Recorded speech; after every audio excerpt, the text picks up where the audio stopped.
My next one. So, most depressing thing on the planet. Again, unintentional.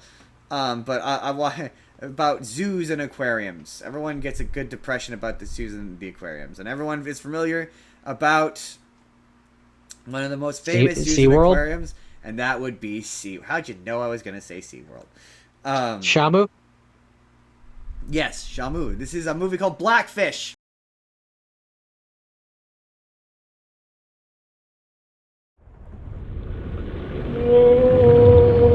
When you look into their eyes, you know somebody is home.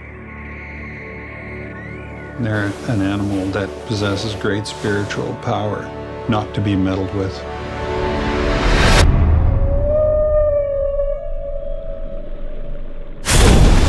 Orange County Sheriff's Office. We need SO to respond for a dead person at SeaWorld. A whale has eaten one of the trainers. Tilikum, though, is the one that went after her. Dawn is the senior trainer here at Shamu Stadium. She captured what it means to be a SeaWorld trainer, that it made me realize what happened to her really could have happened to anyone. And it is about, well, Shamu is not. Whoa, Justin, when you're a whitefish like us, you can't put on blackfish. Blackfish. That's what they call. That's what the natives call killer whales. They call them blackfish. That's what the It's offensive. Justin Trudeau put on blackfish once. It was not okay. That's good. That's good. That was solid. That was okay. No, that we gotta stop the show. That was solid. That was good. That was a good one. That was a solid one. I respect it. This movie is about a particular whale called Tilikum, and I don't know if he ever was Shamu, or if he ever was ever. There's more than one Shamu, basically. But this movie is basically about his story and about where he came from, and it's about the SeaWorld's mistreatment of whales and how whales. It basically makes the case that whales are too smart to be kept in activity, and Captivity, yeah. captivity, and it being in a small tub of water for hours on end, they're too smart, and so it drives them insane, and so it makes the case that all of these whales related accidents with involving trainers. This is framed up around a particular one. It's not very long. It's only an hour and 20, and it's framed around a particular trainer's death involving a whale, and it sort of makes the case that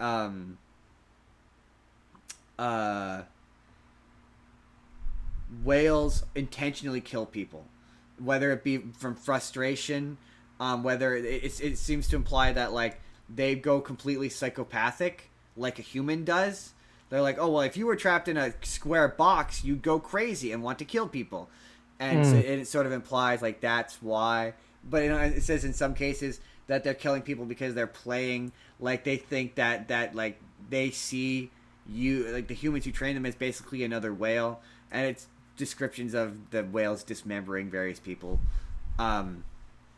It's one of those documentaries where the people talk about the horrible shit they did, and then they try to pretend like they feel bad about it, but it's still one of those, but you still did it anyway. So like the one guy talks about how when they take the whales from the wild, they would hunt, like it shows footage of them like hunting whales and whatever, and he says like when you take them away from you take them away from the mothers, and the mothers make these horrible, awful, like soul crushing sounds that they just couldn't describe. And he was like, and he was like, you would take it on you, and it was like we would kill the whale, and then we would slit it open, and then we would fill it with rocks, and then sink it to the bottom. This feels like something that we shouldn't be describing on YouTube. This sounds horrifying. Okay, this is the end of it. And then they would cover it up, basically. And that was their way of covering up the fact that they were stealing the whales. And yeah, they would this whale would Tillamook would like attack people, and so they would keep him. Oh no, sorry. They took him to various different aquariums, whatever, and they would like swap the whales amongst different aquariums, and the whales they have a very matriarchal society. They have families. You can't just like put one whale with another whale. So they would put him with whales, and the whales would get pissed, and they would attack him basically. So like they dropped him with this particular group of whales, and they were trying to teach him how to do tricks or whatever, and he wasn't getting it because he was still young, and so they would punish both of the whales, and the other whales would get pissed off at him and take it out on him. And so then at one point they put him with in SeaWorld, they put him with a group of female whales, and they don't like him, so they rake him basically, which is they take their teeth and they scrape it along his skin so you can see all of his skin. Tilikum, and would rake him with his teeth. There would be times during certain seasons that Tilikum would be covered head to toe with rakes. Rakes are teeth on teeth and raking the skin, and from head to toe you could see blood and you could see scratches, and he would just be raked up.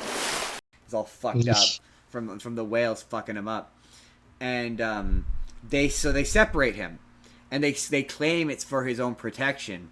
And the only reason why they're like, well, you're like, okay, if there's this whale who is such a danger to everybody, why do you keep him? Like if you had any other animal who was this dangerous, you would euthanize him. And they keep him because they breed him. His semen is apparently worth like millions of dollars. And so they can keep him around purely for breeding purposes, which is horrible and unethical.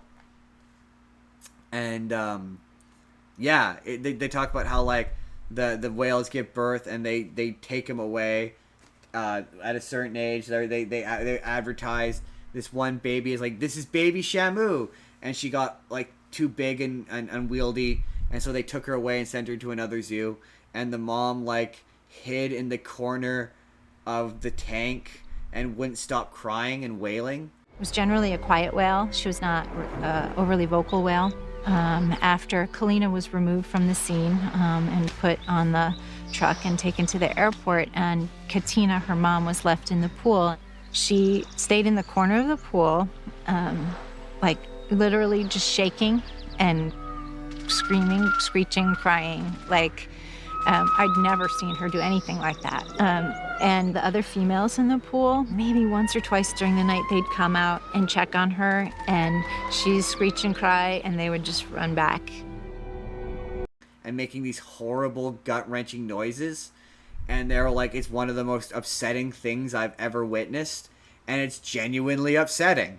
And you're like, this is awful. And yeah, absolutely, the documentary absolutely makes the case that keeping whales in captivity is monstrous, and we should absolutely not be doing this. And there's no real good or ethical reason to do so.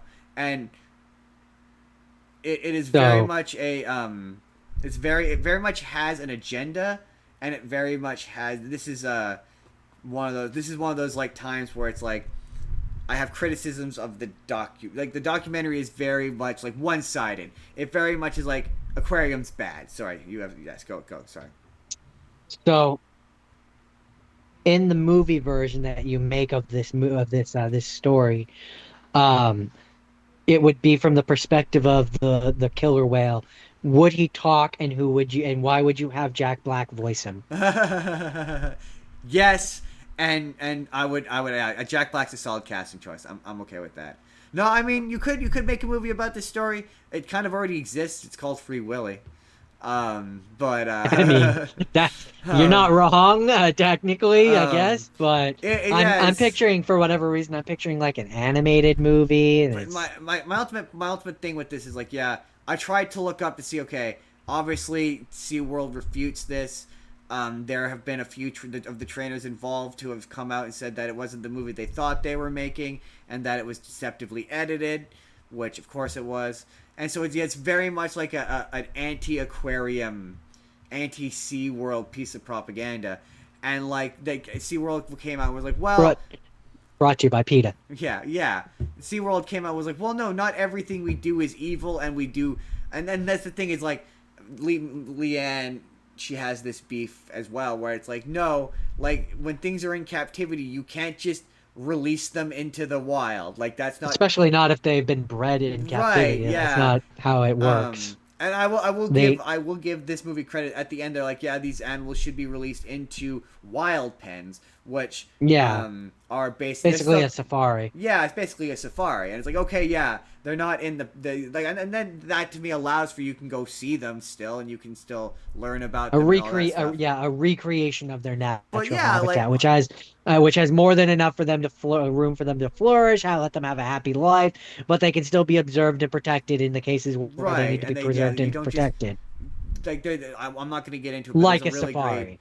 Like a safari. There's a really great Fifth Estate episode about the whale that played Free Willy. Speaking of Free Willy, and they tried to release him, and yeah, it turns out that like when a creature is been in captivity, the wild sucks. Like concert, like real hardcore conservation. Yeah, don't when you're used to being fed 3 times a day without having to put any effort in, and then all of a sudden you have to figure out how to hunt. Yeah, it didn't want to kill. It's the equivalent of if I was like, okay, well, Justin, I know you've been having 3 squared meals and a roof over your head, and heating and like all these these amenities, but I'm gonna take you into the middle of the woods, drop you there with this knife, and you have to survive for a week. Yeah, pretty much. Like you have not given me the skills to do so. Except in the instance of these animals, there is no end to the week. It's just you have to survive. Yeah, pretty much. Even though you don't have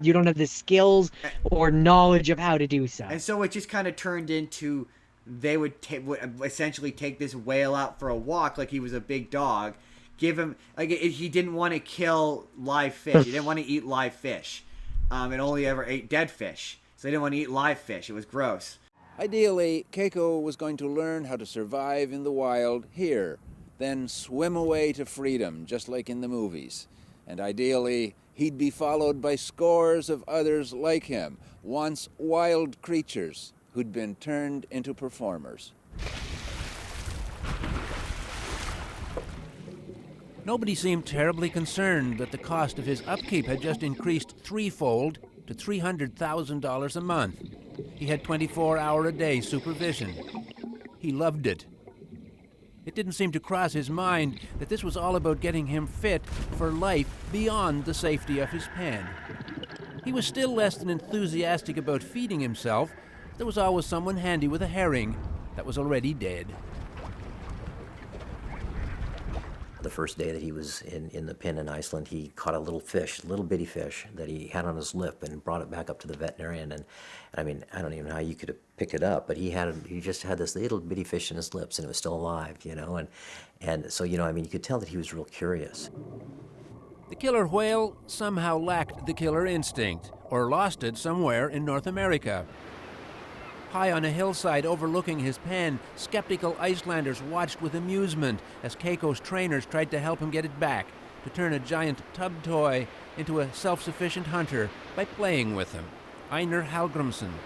From the first day they came here, they have been doing the same things. Which is what? Train him just like before. We thought they were going to make him train him for going out in the nature, but make him jump every day. Give him the same food every day, not fresh herring. They've tried it out in the sea and this summer when they went to throw it to the sea. He didn't eat it, only once frozen.